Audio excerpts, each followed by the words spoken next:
총선이 석 달여 앞으로 다가오면서 각 정치 세력의 통합과 인적 쇄신 움직임이 가속화되고 있습니다. 특히 자유한국당과 새보수당을 중심으로 한 보수 진영의 통합이 물밑 접촉을 넘어서 본격적인 논의에 들어갔습니다. 오늘 시사톡톡에서는 보수 통합의 방향과 가능성에 대해서 알아보도록 하겠습니다.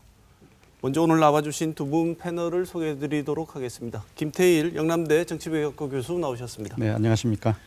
홍성걸 국민대 행정정책학부 교수 나오셨습니다. 예, 안녕하세요. 네, 어서 오십시오. 하루가 다르게 정치 관련 소식들이 쏟아지고 있습니다. 특히 보수 관련 소식, 통합과 관련된 소식들이 많이 쏟아지고 있는데요. 자유한국당, 새보수당 그리고 원내에 있지는 않지만 전진당, 보수 진영 시민단체까지 아울러서 중도와 보수를 포괄하는 좀 넓은 범위의 보수 진영 통합을 꾀한다 또는 시도한다는 뜻에서 혁신통합추진위원회가 구성이 됐는데요. 이 각 진영이 생각하고 있는 보수의 범위, 그다음에 보수가 어떤 것인지에 대한 생각 자체가 사실은 좀 괴리 혹은 간극이 있는 것 같습니다. 이 진행 과정에 대해서 홍 교수님 어떻게 생각하시는지요? 글쎄 우선 보수 통합이라고 하는 그 명칭 자체가 네. 사실은 지금 하고 있는 그 정치적 움직임에 적합하지는 않은 것 같아요. 네. 왜냐하면 아까 말씀하신 것처럼 보수에도 색깔이 굉장히 많이 다르고 또 중도까지 아우르고 있고요. 네. 그래서 이것은 사실은 엄밀한 의미에서 얘기하면 반문 통합이다 이렇게 얘기하는 거 표현하는 것이 보다 네. 더 적확한 표현일 것이다 네. 이렇게 생각이 되고요. 그럼 왜 반문 통합이냐? 통합의 명분은 어디에 있느냐? 네. 사실은 문재인 정부가 들어서서 지금까지 사실상 단 한 가지 정책도 성공한 것이 없습니다. 네. 그러다 보니 3년 가까이 지나니까 국민 생활이 말이 아니게 됐어요. 네.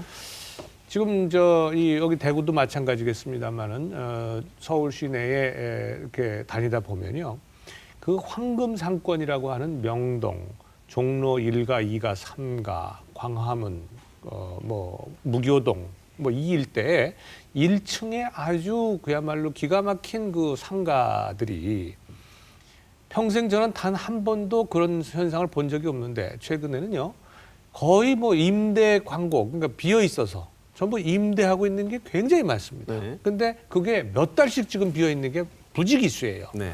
자, 이 얘기는 지금 국민들이 체감하는 경기가 너무 나쁘다는 거죠. 한마디로 말씀을 드려서 국민들이 너무나 고통을 받고 있어요. 이 고통받는 문제를 해결해 주는 것이 정치 아닙니까? 네. 그래서 저는 이 반문 통합의 명분은 뚜렷하다. 이 정권이 이렇게 독주하게 내버려 두어서는 대한민국이 위태롭다라고 네. 하는 것이 가장 중요한 명분이라고 생각을 합니다. 네. 지금 홍 교수님 말씀하신 거에 이제 우리 김 교수님은 어떻게 생각하시나요? 지금 보수 진영의 진로에 대해서는 크게 두 가지 노선이 있습니다. 노선이라고까지 할 수 있을지 모르겠습니다만 하나는 좀 새로운 가치와 대의 명분을 가진 네. 보수의 재구성 노선이 하나 있고요. 네. 하나는 지금 그런 거 저런 거 따질 겨를이 아니다. 네. 하여튼 있는 보수 세력들 다 통합하고 중도 네. 세력까지도 한데 묶어야 된다라고 하는 일종의 통합 우선주의 네. 혹은 또 묻지마 통합 이런 노선이 하나 있을 수 있는데 지금 그 혁신통합추진위원회의 노선은 후자인 것 같아요. 네. 우선 통합이 우선적이고 통합을 한 연후에 혹은 또 그와 함께 혁신 노선을 추구해 나가자 이런 방침인 것 같은데 학자 입장에서 보면 조금 아쉽죠. 네. 또 불안하기도 하고요. 네. 왜냐하면 보수가 이 시점에서 뭔가 새로운 면모로 국민들 앞에 나서야 될 상황인데 우선 통합이 급하다고 하는 노선이기 때문입니다. 네. 그런데 그만한 이유는 있어요. 지금 현재 보수는 굉장히 절박해요.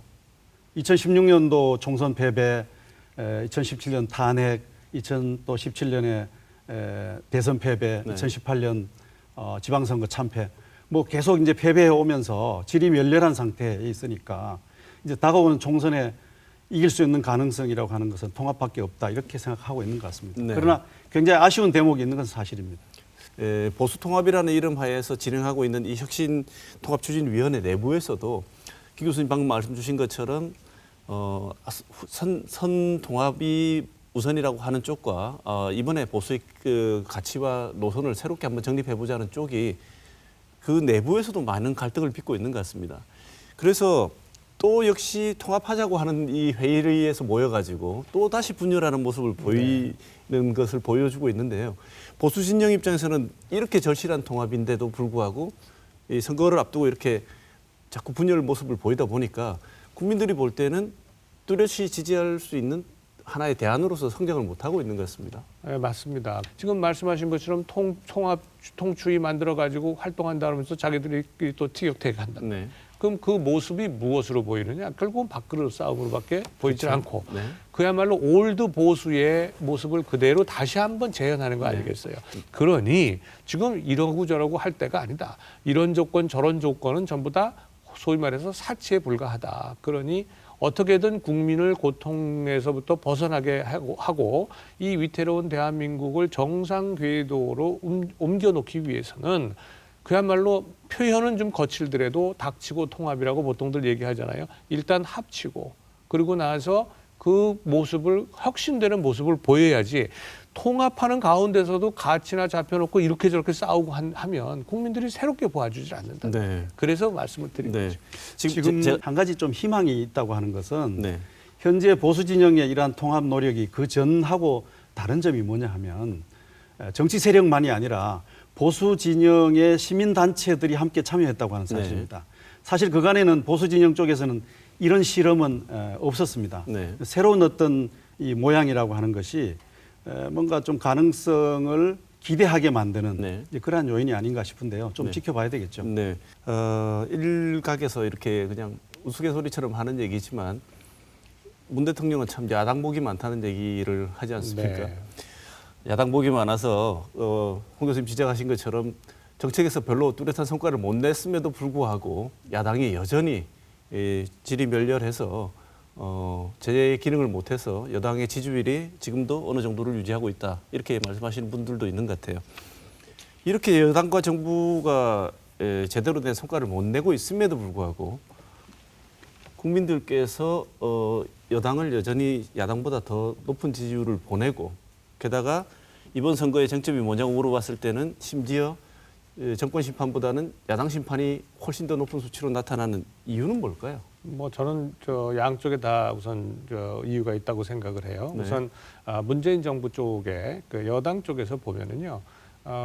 지금 역대 어떤 정부보다도 그야말로 초수퍼 예산을 만들어서 그거를 현금성 살포 지금 복지 살포를 하고 있단 말이에요. 네. 이 예산이 그 어느 때보다도 큽니다. 네. 그러다 보니까 뭐 청년이면 청년, 노인이면 노인 할 것 없이 네. 지금 현금에 지금 사실상 중독이 돼 있는 거예요. 지금 네. 돼가 가는 겁니다.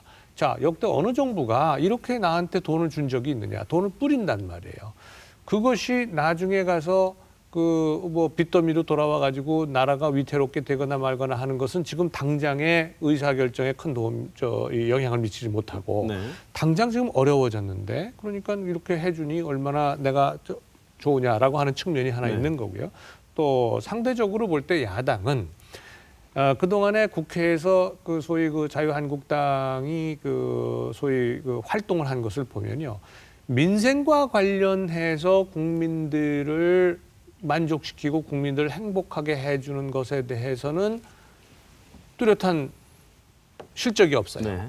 그런데 예를 들어서 선거법, 공수처법, 물론 공수처법은 조금 다릅니다. 조금 더 길게 나가면 그렇지만 이런 것들은 사실상 국민들이 볼 때에는요.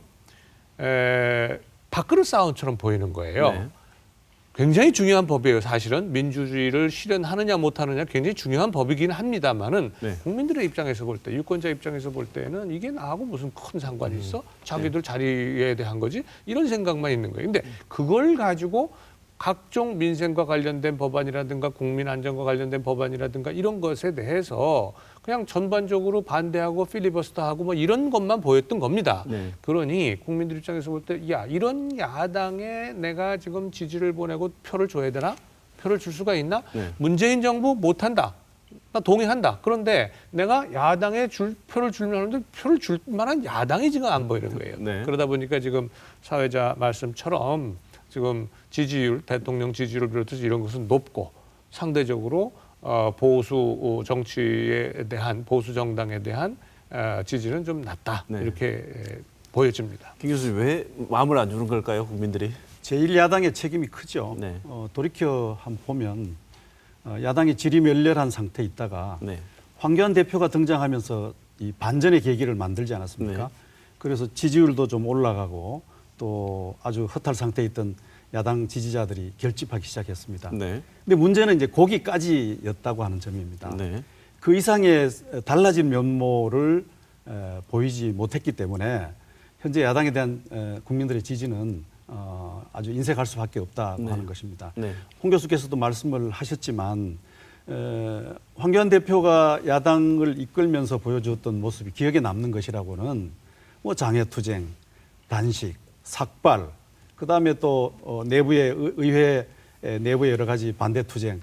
그러니까 뭔가 야당이 지향하고 있는 가치가 무엇이고 야당이 만들고자 하는 나라의 모습이 무엇인가 하는 부분에 대해서는 설명이 거의 없었다고 볼 수 있는 거죠. 네. 뭐 이런 것들이 일정한 수준까지는 야당 세력이 결집하고 지지도를 올리는 데 성공했지만 그 이상의 지지도를 얻는 데는 실패하는 이유였다고 생각합니다. 네. 이번에 여기 혁신통합추진위원회도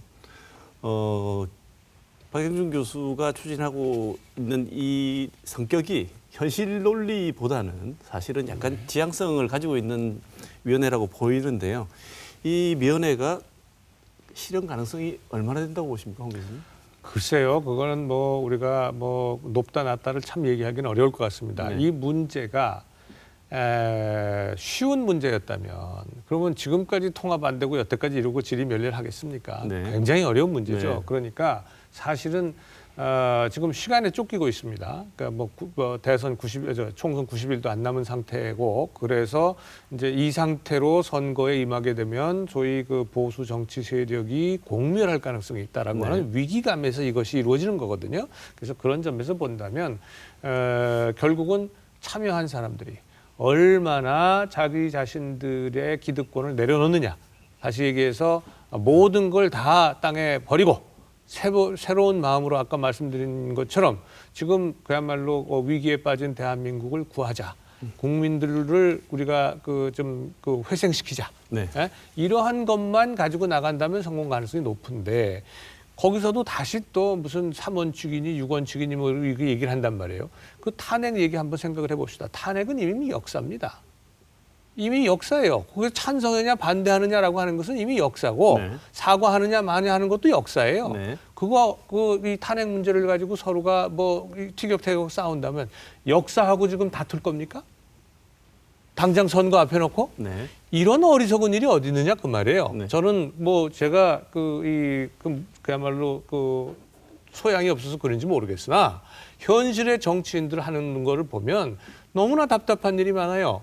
아니 세상에 역사하고 싸워가지고 무슨 일을 하겠다는 겁니까? 지금 네. 미래를 설계하고 미래의 도전을 어떻게 이걸 이 문제를 해결할 것인가를 가지고 머리 싸매고 우리가 이렇게 합시다 저렇게 합시다 해도 시원찮을 판에 과거 이미 지나간 역사를 가지고 그걸 싸우면서 통합이 되네 안 되네 이러고 있어요. 네. 혁신통합추진위원회의 그 성격은 일종의 정치적 기구이죠. 네. 뭐 스스로도 자문기구다 이렇게 얘기할 정도로 뭐 구속력을 가진 건 아닙니다. 다만 이제 야권 진영의 그 통합이 필요하다라고 하는 당위성과 여론을 형성하고 지지자들의 어떤 열기를 한 군데 모으는 이제 그런 역할을 통해서 실질적으로 어떤 통합은 또 다른 채널을 통해서 이루어지지 않겠나 하는 생각입니다. 두 트랙으로 돌아가고 예, 그렇습니다. 현재 이 혁신통합추진위원회가 정하고 있는 일정 보니까 2월 10일까지 마무리를 하겠다고 하는데 그것은 네. 아마 데드라인이겠죠. 한 20일 남아 있습니다. 또 이제 구정이 있고 하니까 그 기간 내에 뭔가를 이룰 수 있는 또 충분한 시간이기도 해요. 그래서 정치적 기구로서 통합의 당위성과 분위기와 또 명분을 만들어내는 혁신통합추진위원회와 현재 좀 쟁점이 되고 있습니다만은 자유한국당과 새로운 보수당 사이에 뭔가 어떤 협상이라고 하는 것이 또 실질적으로 네. 뭔가 문제를 해결해 나가는 그런 채널로서 가동을 하게 되면 2월 10일까지 뭐 정치적 변화가 일어나기에는 또 충분한 시간이다. 네. 좀 그런 생각도 해봅니다. 네. 뭐 기대에 섞인 말씀이신데 지금 한 가지만 유념해 주셨으면 좋겠어요. 국민들은 다 틀렸다는 건데 그 안에 있는 분들은 내가 옳다, 네가 틀렸다고 가지고 서로 싸우고 있는 거예요. 국민들은 다 지금 틀렸다고 생각하고 있는 거예요. 네. 그것만 좀 기억을 해주시면 좋겠어요. 지금부터 남은 문제는 뭐냐 하면 각 정치 세력들이 가지고 있는 이해관계를 조정할 수 있는 네. 그런 조정 능력이라고 저는 생각을 합니다. 네. 아까 그 우리 저 통합이 먼저냐, 혁신이 먼저냐, 보수 혁신이 먼저냐 이런 얘기를 했는데 사실은요 유권자들은 통합하는 것만 봐도 아 보수가 정신을 차렸구나라고 볼 겁니다. 네. 그런 의미에서 지금은 혁신, 뭐 보수 개혁, 개혁 보수가 먼저냐, 혹은 통합이 먼저냐 이런 거를 따질 만큼 그렇게 사치스러운 때가 아니다 그 말이에요. 그래서 아마도 그것이 절실하면 절실할수록 통합의 성공 가능성은 높다라고 하는 점이 있고요. 그다음에 또 하나는 공식적으로 우리가 통합합시다 도장 꽝꽝 찍고 사인하고 이런 것도 이 통합의 방법이겠지만 또 하나는 공천 과정을 통해서 또 이 통합이 그 자연스럽게 네. 통합의 효과를 보는 그런 네. 방향도 또 있을 수 있다. 공천 과정이 두 가지 의미가 있습니다. 하나는 실질적인 그 통합 과정의 그 이해 당사자들의 이해를 조정하는 문제가 하나 있고요. 그러니까 실질적인 통합의 어떤 내용이 되겠죠. 또 하나는 공천 과정이라고 하는 것이 통합의 어떤 대의 명분을 만들어내는 것이기도 합니다. 네. 공천을 잘 못하게 되면 통합의 대의가 아무리 중요한다 한들 국민들이 지지를 안 할 겁니다. 그러나 공천을 모양새 좋게 좋은 절차에 따라서 납득한 결과를 만들어내면 통합의 효과와 대의 명분이 추후적으로 생길 수 있는 것이라는 점에서 앞으로 이 공천 과정을 어떻게 디자인하느냐 하는 것이 저는 열쇠라고 생각을 합니다. 네. 그 공천 문제를 조금 이따가 짚어보고요. 보수 대통합이라고 하면 방금 두 분 말씀하셨듯이 지금 죽밥을 가릴 때가 아니다. 지금 급한데 빨리 모두 다 대통합을 해야 된다고 말씀을 주셨는데 보수 통합의 범위는 어디까지라고 그러니까 지금 걸리고 있는 하나의 뭐 선이 좀 강한 우파 세력까지도 다 포괄하는 범위에서의 통합이라고 말씀하시는 겁니까?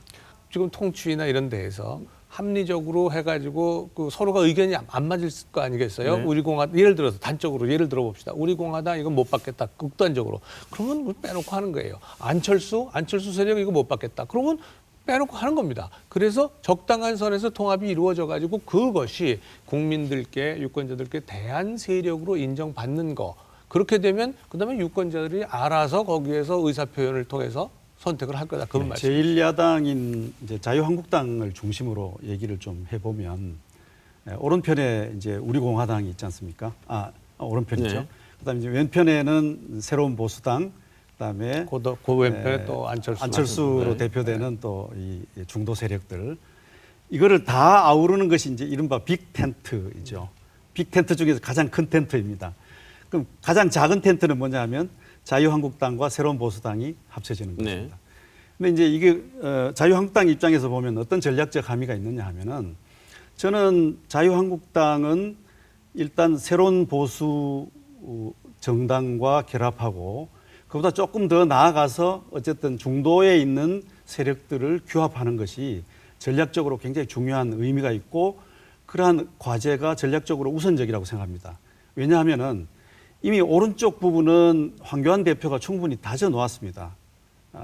그 전통적인 또 강력한 지지 네. 기반들을 이제 다져 놓았기 때문에 더 이상 오른쪽으로 가려고 하면 중도 확장의 장애를 받게 됩니다. 그래서 이제 전광훈 목사와의 연대도 사실은 시도가 되다가 지금은 상당히 멀어지지 않았습니까? 네. 마찬가지 그 논리로 우리 공화당과의 통합은 그 우선순위가 가장 나중이 될 것이고 혹은 또 되지 않을 수도 있고요. 그래서 뭐 선거 연대라고 하는 수준에서 이루어질 수도 있지 않겠나. 그렇게 어떤 통합 과제의 우선순위를 좀 생각해 봤습니다. 네. 지금 제일 처음부터 걸리고 있는 게 뭐냐면 박근혜 대통령의 탄핵의 강을 어떻게 아까 비판을 하셨는데 어떻게 건널 것인가라는 이 문제를 자꾸 얘기를 쓸데없는 일을 하고 있다고 말씀하셨는데 결국 이 문제는 해소되고 두 당은 통합이 될까요, 교수님? 저는 그게 왜 문제가 되는지 이해가 안 되는 사람입니다. 네. 사실은 조건으로 조건으로 거는 것 자체가 아까 말씀드린 것처럼 역사하고 지금 싸우겠다는 얘기냐라고 네. 하는 걸로 제가 말씀을 드렸잖아요. 지금 박근혜 전 대통령에 대한 탄핵 문제를 거론하는 것 자체는 이거는 그냥 과거로 돌아가서 과거가 하고 싸우자는 소리예요. 그러니까 그 문제를 가지고 싸울 사람들은 미래를 설계할 자격이 없는 사람들입니다. 네. 그러니까 지금은 모든 걸 다 내려놔야 됩니다. 자유한국당부터 큰 집이니까 자유한국당부터 다 내려놓는 거예요. 공천에 대해서 다 내려놓는 거예요. 누구도 공천에 대해서 이런 방구 얘기 안 하겠다. 우리가 지분 얘기 없다. 네. 다 맡기겠다.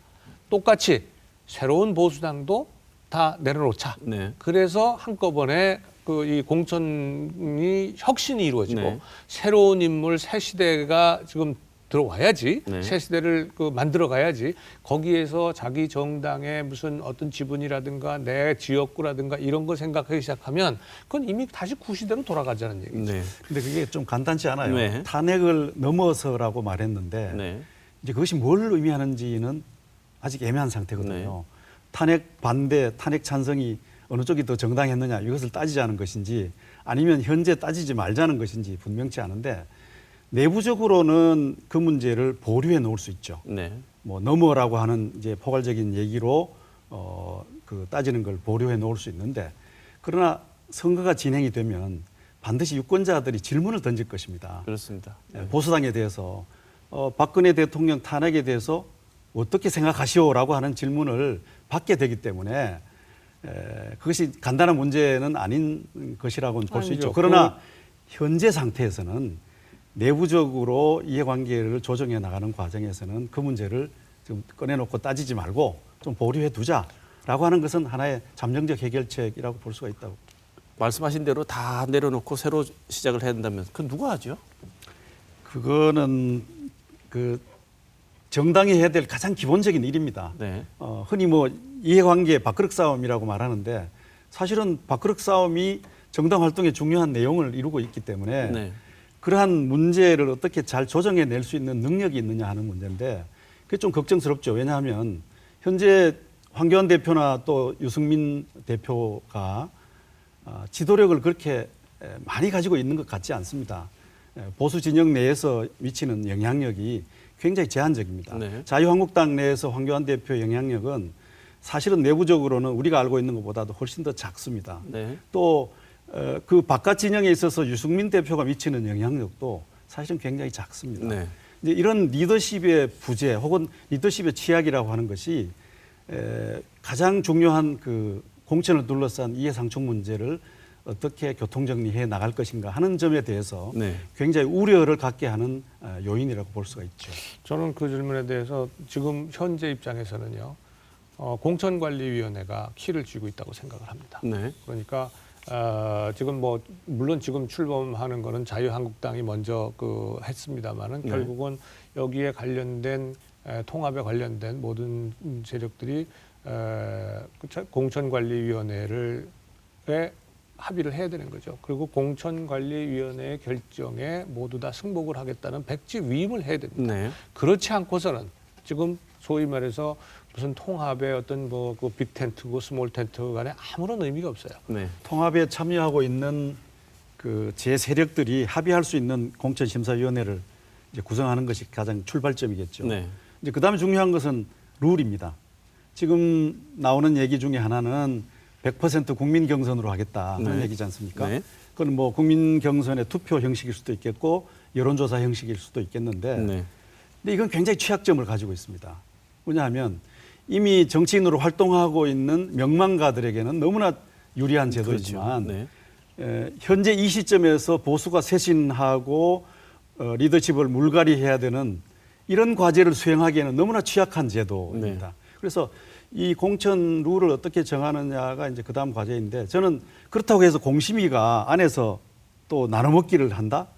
이것도 보수 세력의 이 지탄받을 일이지 않습니까? 네. 저는 뭐 지금 현재 이 얘기를 시작해야 될지 모르겠습니다만은 그 적절한 중간 지점에서 그 배심원제라고 하는 게 있습니다. 일종의 공론적 방식, 수기민주주의적 방식을 공천 과정에 도입을 하자.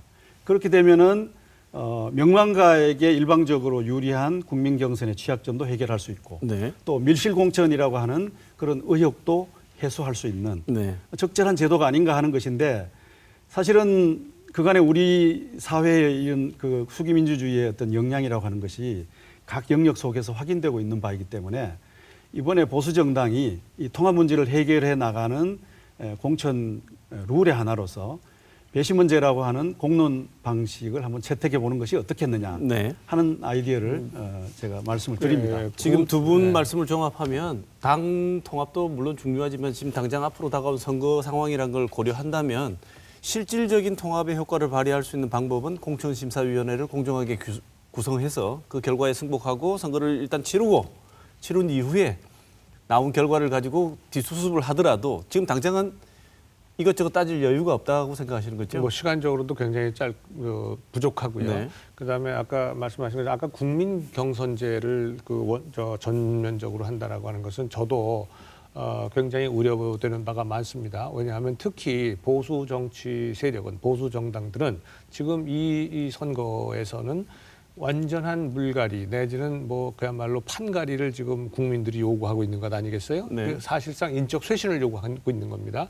자, 그런데 말씀하신 것처럼 기성 정치인들에게 절대적으로 유리한 그 방식으로 후보를 선정한다면 그거 자체가 쇄신이나 혹은 이 혁신에 아무런 의미가 없잖아요. 그러니까 그거보다는 훨씬 더 이 젊은 청년 세대라든가 혹은 이 사회 취약계층이라든가 우리 사회에 실질적으로 문제를 잘 파악하고 그것을 대변할 수 있는 사람들, 이런 사람들이 국회에 국민의 민의를 대표할 수 있는데 진출할 수 있도록 하는 방법을 해야 될 겁니다. 그런데 공천관리위원회 자체를 갖다가 각 정파에서 또 추천을 해가지고 이렇게 만들게 되면 그건 죽도 맛도 안 되는 거예요. 오히려 공천관리위원장의 인격과 리더십을 믿고 거기에다가 맡기고 그리고 거기에 따를 수밖에 없는 겁니다. 지금 현재 우리가 가지고 있는 시간적인 여유라든가 모든 정치적인 상황을 고려해 볼 때는 그 방법도 저는 뭐 여러 가지가 있을 수 있겠습니다만은 신인들이 훨씬 더 등용될 가능성이 높은 방법을 취할 수밖에 없다. 거기에 배시 문제라고 하는 것이 굉장히 신의 한 수라고 생각합니다. 고려해 볼 수 있죠. 시민들을 무작위로 추첨해 뽑아가지고 네. 그 시민들에게 결정권을 맡기자 하는 것이죠. 네. 역시 교수님들 모시니까 아주 이상적인 얘기들이 왔다 갔다 하고 있습니다. 좀 현실적인 문제 하나만 짧게 짚고 가겠습니다. 뭐 본인은 난 보수 아니라고 얘기하시는데 안철수 전 대표가 어쨌든 보수의 통합 진로에 계속 개입하는 변수가 되고 있습니다.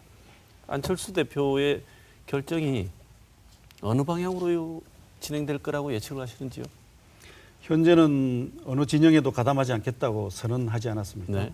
그리고 그 낡은 양당 구조를 개혁하는데 못 바치겠다 이렇게 하는데 저는 그것은 뭐 명분상으로도 괜찮고 또 전략적으로도 괜찮은 어떤 그 위치 설정이라고 저는 생각을 합니다. 네. 현재 양 진영에 대한 국민적 혐오가 아주 강하지 않습니까? 네. 뭔가 새로운 것을 이제 만들어내야 된다는 국민적 요구에 부응하는 측면도 하나 있고 또 하나는 이제 대단히 미약하긴 하지만 어쨌든 비례성을 강화하는 선거제도가 만들어졌습니다. 뭐 그런 점에서 보면 양당 구도를 넘어설 수 있는 제3세력의 결집 이것이 보다 전략적으로 유효하지 않겠느냐 하는 분석을 해볼 수 있는 것이죠. 혼자 남을 것이다.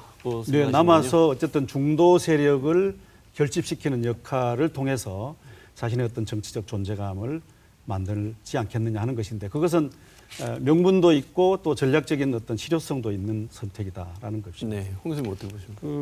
저는 우선 안철수 대표가 보수주의가 무엇인지에 대한 정확한 이해를 하고 계신지가 조금 의심스럽고요. 왜냐하면 지금 우리나라의 보수 정치 세력이 하고 있는 것이 보수주의가 아닙니다.